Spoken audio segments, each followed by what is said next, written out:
অধীর চৌধুরীর সাংবাদিক বৈঠক। তৃণমূলের রাজ্য নেতৃত্ব এবং জেলা নেতৃত্বের অনুমতি ছাড়া মুর্শিদাবাদ জেলায় কাউকে যোগদান করানো যাবে না। হঠাৎ এই নির্দেশ কেন দিচ্ছে তৃণমূল? কর্ণাটকে ভোট চুরির অভিযোগে সরব রাহুল গান্ধী অভিযোগ করেন, কর্ণাটকে সফটওয়্যার ব্যবহার করে পরিকল্পিতভাবে ভোটার তালিকা থেকে নাম মুছে ফেলা হচ্ছে। নাগরিকত্বের প্রমাণ নয়, আধার কার্ড জমা দিতেই হবে কমিশনের নির্ধারিত নথি। বাংলার আগে এসআইআর শুরু হচ্ছে দিল্লিতে। সেই প্রসঙ্গে শিক্ষককে হেনস্থার ঘটনায় কাকদ্বীপের তৃণমূল নেতা ত্রিদীপ বারুইকে পুলিশ গ্রেপ্তার করলেও এখনও দলের তরফ থেকে কোনো পদক্ষেপ নেই। লক্ষ্মীর ভাণ্ডারের মতো বাংলার আবাস নির্বাচনের আগে বড় হাতিয়ার মমতা সরকারের। বিজেপি কর্মীদের ওপর হামলা হলে বিজেপি সরকার ক্ষমতায় এলে আইনি পথে বদলা হবে বলে হুঁশিয়ারি শুভেন্দুর।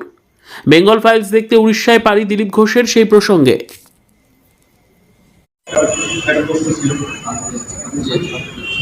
তৃণমূলের রাজ্য নেতৃত্ব এবং জেলা নেতৃত্বের অনুমতি ছাড়া মুর্শিদাবাদ জেলায় কাউকে আর যোগদান পাওয়া যাবে না। হঠাৎ করে এরকম সিদ্ধান্ত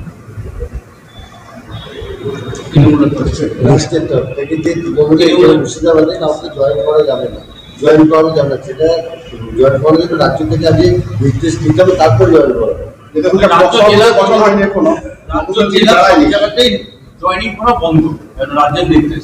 কি মনে মানে হতে পারে এরকম যে আর পয়সা দিয়ে কেনার ক্ষমতা নেই তাদের, কারণ তৃণমূল থেকে কংগ্রেস থেকে যারাই যোগদান করেছে তাদেরকে তো হয় কোনো পদ দিতে হবে, পয়সা দিতে হবে, ক্ষমতা দিতে হবে, পঞ্চায়েতে চুরি করার ব্যবস্থা করতে, এইগুলো গ্যারান্টির উপরে তৃণমূলে করেছে। যারা কংগ্রেস থেকে তৃণমূলে গেছে তারা এই গ্যারান্টিগুলোর উপরে বেশ করে তো গেছে। কেউ তো আর মানব সেবার জন্য যায়নি, নিজের সেবা, নিজের চুরি বাটপাড়ি ধান্দা এইসব করতে গেছে। তা ধান্দার জায়গাটা কোথায়, রোজগার জায়গাটা কোথায়? সবই তো দখলে হয়ে গেছে। এক টুকরো মাংস 1000টা কুকুর, আমি তো আগেও বলেছি আপনাদেরকে। তাই তারা আর যেতে চাইলেও যেতে চাইছে না। এখন কংগ্রেসের মধ্যে তৃণমূলের চর হিসাবে কাজ করতে পারে কিছু লোক, সেটা আমাদের দেখতে হবে। যখন নিচ্ছে না তার মানে কি ডিমান্ড আছে কিন্তু সাপ্লাই নাই, অর্থাৎ চাহিদা আছে কিন্তু যোগান দেওয়ার ক্ষমতা নাই, হয়তো তাই নিতে চাইছে না। তাদেরকে দিয়ে হয়তো কংগ্রেসের মধ্যে রেখে কংগ্রেসের বিরুদ্ধে চরবৃত্তি করার চেষ্টা করতে পারে। এটা ব্যাপারে আমাদের সতর্ক হতে হবে। তৃণমূল কেন তাদেরকে নেবে না, এমন কি ফরমান থাকতে পারে?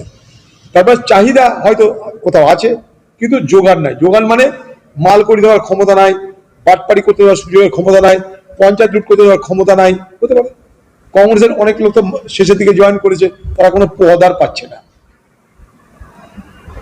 লোভের তো কোনো শেষ নাই। আর মমতা ব্যানার্জির দল এইভাবেই পশ্চিমবঙ্গে কংগ্রেসটাকে দুর্বল করেছে, কংগ্রেসটাকে কাহিল করেছে।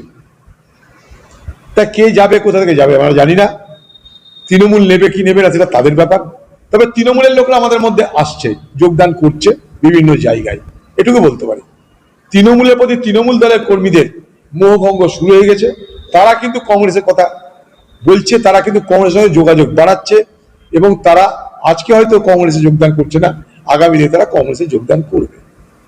তৃণমূল দলটা এত বড় তো এমনি এমনি হয়নি। মমতা ব্যানার্জির সঙ্গে লড়াই করে তো একটা অংশ ছিল যারা তৃণমূলকে ভালোবেসে লড়াই করেছিল, তারাও কিন্তু আজকে তাদেরও মোহভঙ্গ হয়েছে।